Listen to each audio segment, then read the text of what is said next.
मु जो आपण कही मु जो ब्लू स्टार श्रीमा सीड्स रो ब्लू स्टार बैगण गछ लगाऊँ आ VNR 212 ग्राफ्टेड। चाषी भाई नमस्कार।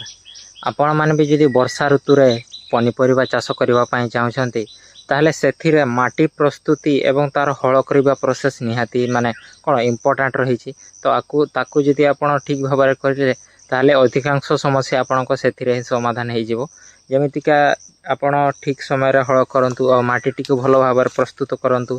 तो आज वीडियो रे छोट वीडियो रे आज मु कहबी आपण किपरि भाव में सटीक भाव में कम खर्च रे माटी को माने प्रस्तुति करि परिबे फसल पई आउ आपण को जहा फल रे रोग पोक कम आसीबो तो माटी भी विशुद्ध होबो। तो माटी प्रस्तुति तो से विषय रे आज वीडियो। तो नमस्कार चाषी भाई माने मु उपेन आपण मानकु ओडिया एग्रोटेक यूट्यूब चैनल रे स्वागत जनाउछि।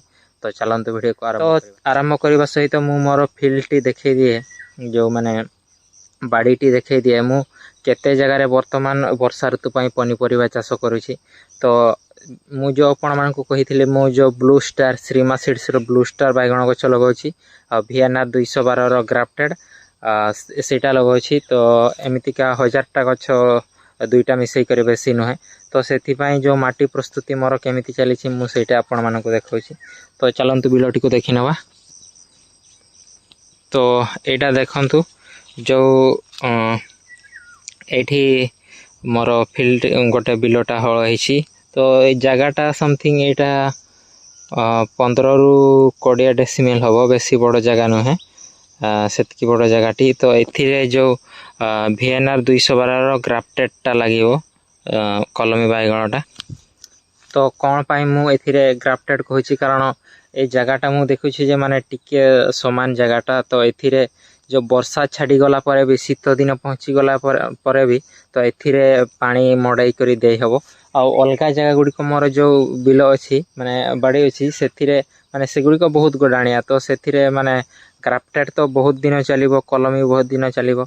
तो ये शीत भी पारे देव माने आसंता खरा को भी पहुँचे देव। तो से मुझे ग्राफ्टेड प्लान करी। तो अन्य एक जगह को देखि नवा। प्रथमे आपण मानकु बिलटी देखै दिए तापर आम माटी केमिति प्रस्तुत सेटा आपण मानकु देखैबी। तो चलंतु देखिबा। तो मोर पाखरे हे अछि देखंतु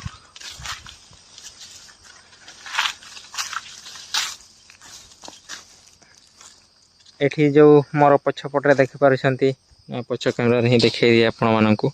एटा देखंतु एथिरे जो ए जगहटा टिके गोडाणिया देखा जाउछि ना नै आपण मानकु, किंतु एटा गोडाणिया जगहटा। तो एथिरे जो श्रीमा सीड्स रो ब्लू स्टार नॉन ग्राफ्टेड तो सेई चाराटी लागिवो।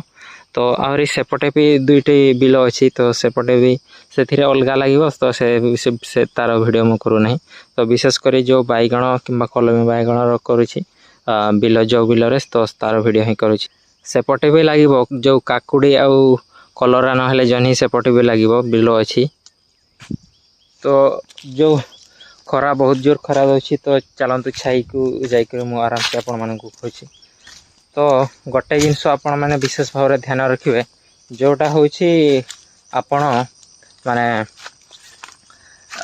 बिलटा को जते बेले हल करूछंती तो खरा माने तार उपयुक्त पाग तो से समय रे हल करिले कोन ना माटी भल भाव में गुंड हबो। आउ जो अपकारी जीवाणु एवं बैक्टेरिया गुड़िक से गुड़िक खरारे मरी जिवे। तो आपण जो हमर ट्रैक्टर आसुची तो सेथिरे भी हल करि परिबे नहले जो बड़ ट्रैक्टर आसुची जोट्री की दुईटी लंगल अछि। माने प्रथमे आपण जो टाणीबा जो माने ट्रैक्टर माने टाणा माने लंगल लागि थाए तो सेथिरे दुई थर हल कर दियंतु। आ तापरे फाइनल रूटर रे हल करंतु से भलो भाबरे माटी को गुंड कर देबो और समान भी कर देबो। रूटर रे थरे किंबा दुई थर देखंतु आपनको बिल अनुसार। तो मु टोटल 3 थर हल करिछि टाणा लंगल रे माने टाणा लंगल रे 2 थर आ रूटर रे थरे। तो बिलटी एमिति प्रस्तुत होइछि देखंतु। माटी गुडी को भी हाँ ठीक ठाक गुंड हो जाइछि, किंतु आहरी जदि पाग भल रही था तो आउ टिके गुंड हबार आउ टिके गुंड होई था, किंतु ठीक ठाक अछि। बेड प्रिपरेशन पय ठीक हबो। तो कथा कथा रे ही आपण मानकु बेसल डच किछि कहि देउछि। तो जो माने मोर पुराना सब्सक्राइबर अछंती से माने ही तो माने वीडियो टी को शेष पर्यंत देखंती। जो माने नुआ थांती से गुडी को तो वीडियो केते बेलु छाडी के पळै गले। तो आपण माने ଯେତେବେଳେ ବି ବେଡ୍ ପ୍ରିପାରେସନ୍ କରିବେ ମୁଁ ତ କହିଛି ମଲ୍ଚିଂ ଲଗାନ୍ତୁ 2200 ଟଙ୍କା ବଣ୍ଡିଲ୍ ନେବ ତ ତାକୁ ନିହାତି ଭାବରେ ଲଗାନ୍ତୁ।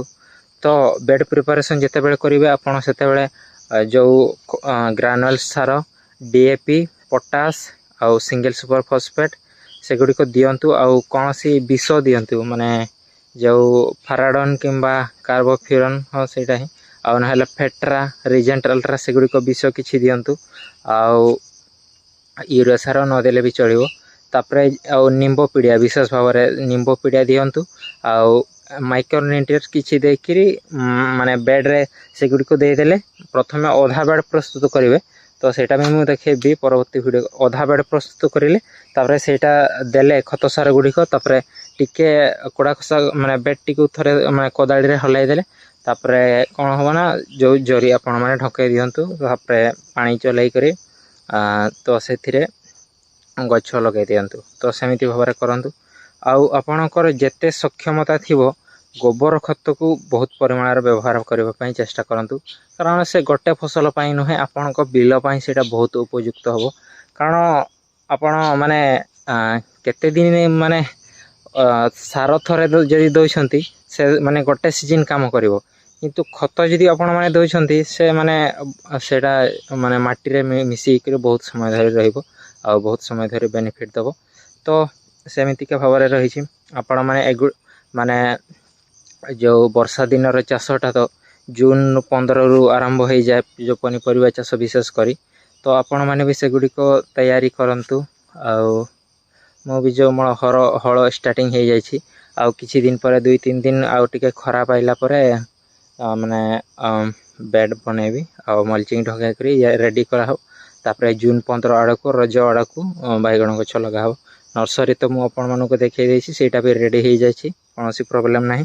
ତ ଆପଣମାନଙ୍କର ଯଦି କିଛି ସମସ୍ୟା ରହିଥାଏ ତ କମେଣ୍ଟ ମାଧ୍ୟମରେ ଲେଖନ୍ତୁ। ଆପଣ ବର୍ତ୍ତମାନ ସମୟରେ କେଉଁ ପନିପରିବା ଚାଷ କରିବା ପାଇଁ ଚାହୁଁଛନ୍ତି ତ ସେଇଟା ବି କମେଣ୍ଟ ବକ୍ସରେ ଲେଖନ୍ତୁ।